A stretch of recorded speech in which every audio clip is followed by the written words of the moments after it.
Hey everyone, it's time to Nephis and chill. Is Overland too easy? The answer is yes. A very obvious yes. Now, before I get attacked and labeled a toxic elitist or whatever is the term these days for stating this obvious fact, I want to approach this from a few angles that I feel like hasn't really been touched upon or even discussed widely within the ESO community. I do appreciate your thoughts as well, so let me know what you guys think down in the comments below. What renewed my interest in this topic was that the other week, my friends and I were talking about how difficult it was for newer players, or rather newer raiders, to simply transition from normal content to veteran content. And even within the veteran content, how big of a difference the jump was from non-hard mode to hard mode, and so forth. Then, I, with many others, saw Outcast tweet about Elden Ring and ESO, kind of, but not really comparing the two because, of course, such a comparison would be ludicrous.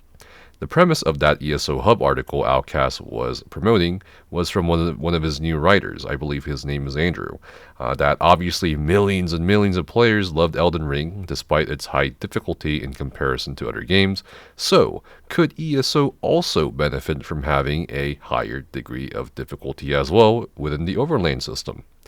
I am more than aware of what many people will say at this point in the video. ESO is not Dark Souls or Elden Ring, Nephis. ESO is meant to be enjoyed by any player of any level, Nephis. ESO is not at all geared towards a hardcore demographic, Nephis, and so on and so on, but that's all well and good, because I really don't like these false binary outcomes that we're often presented with by other players or even ZeniMax Online Studios developers themselves. Why is it that if one must consider raising difficulty, it has to be to such a degree that it's so hard it acts as a barrier and not content? Why must we equate difficulty to accessibility in the extremes, especially when ESO itself isn't entirely handicap accessible or friendly? In the same sense, why does harder content giving rewards equate to casual content not giving rewards? Or why would ZOS get rid of the Crown Store if they wanted to implement more in-game rewards? There seems to be barely any room for actual nuance on either the dev or player end, but I digress because ESO Overland content being too easy actually introduces a few issues that the player base has and continues to struggle with in the following aspects: social, immersion, and gameplay. For the social aspect, when Craglorn was the first piece of content introduced post-launch back in the sub-to-play days, and even a while after that with vet ranks up until post-1 Tamriel, Overland content was challenging. Overland content did stop a fair amount of people from progressing, even in quests. So what this led to in player behavior was joining guilds, or interacting with guilds or people to get help or to help each other. When you make Overland content too easy, or at minimum make the player too strong too early in the game, what you get is naturally the single player MMO experience that we keep getting marketed with by ESO. What you get naturally is an erosion of what a guild is, because let's be real, the ESO guild system is incredibly bare bones 8 years into the game's life compared to other guild systems and other MMOs. So socially, you have now less people interact, or at least the need to interact goes way down outside of organizing raids or player-sourced events.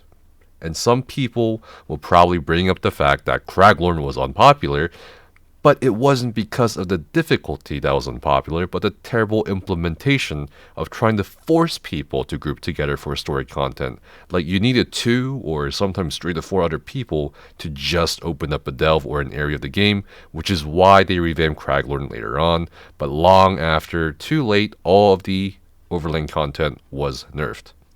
This results in the next aspect stemming from the social aspect, which is the gameplay, where a natural divide has occurred and continues to occur between the demographics of players. Now that Overland content is nerfed in this scenario, where is the transition point between Overland content to dungeons? How does Overland content prepare the player for group content? Does Overland content intuitively teach and reward the player like many other games do? And this is the point here, I think, that Outcast writer Andrew brings up with Elden Ring and ESO. And objectively, from this vantage point, ESO does not do a good job of helping players transition at a lot of levels of the game.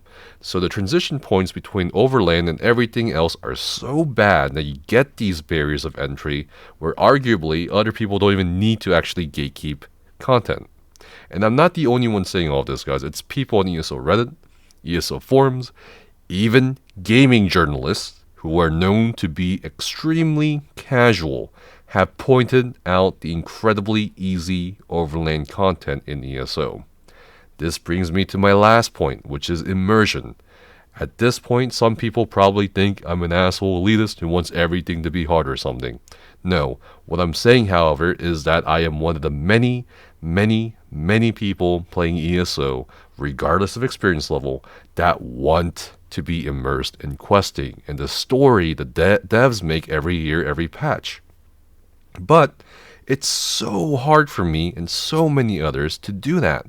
Like, I recently finished up both Ellsworth quest lines, Greymoor, Markarth, Blackwood, and the Deadlands, and I just could not bring myself to fully immerse into the stories. Like, the writing for some of the content is phenomenal, in my opinion, like Markarth, or the Deadlands, or Murkmire, or Orsinium, right? But when it comes to immersion with gameplay, how can I take it seriously? I literally slap Mehrunes Dagon's forehead with like 2 skills or light attacks, and he goes down the phase. I one-shot Molong freaking Ball. I kill these intermittent quest bosses that the story drums up in like one rotation. I'm just like, okay, well, alright, cool. I mean, the immersion is so ruined, I sometimes don't even feel the story. Like, maybe I'm crazy for feeling this, but I don't think I'm the only one. I mean, like, look at my face in this video while I'm questing. This is not the face of someone who is excited by the game's attempt to drum up tension or excitement for the player. So yeah, all of what I said is basically why I think ESO's Overland content needs to be reviewed by the developers again. I'm not saying make it so difficult to the point that it's Elden Ring or whatever game you want to name. I realize and understand and want people to enjoy the stories. But I think ESO can do a much better job of Overland balancing in conjunction with immersive gameplay without going to either the casual or hardcore extreme. And I think, just like with my earlier points of nuance earlier, I don't think ESO needs to have this identity crisis between choosing to be an MMO and a single player story experience. I think even that balance can be achieved. Some people at this point, I think, will bring up this often brought up solution of maybe we could do separate, normal, quote unquote, and veteran instances of Overland. And guys, that'd be great. But given that the game's performance is at stake, literally almost every quarterly patch, I don't see how the technical difficulties of implementing that system can be overcome anytime soon for that to be a reality. So I feel like the easy solution in this case would just be looking at the Overland content as is. But yeah, that's my opinion, and thanks for watching. I appreciate every one of you. Let me know what you guys think down in the comments below, and see you guys next time.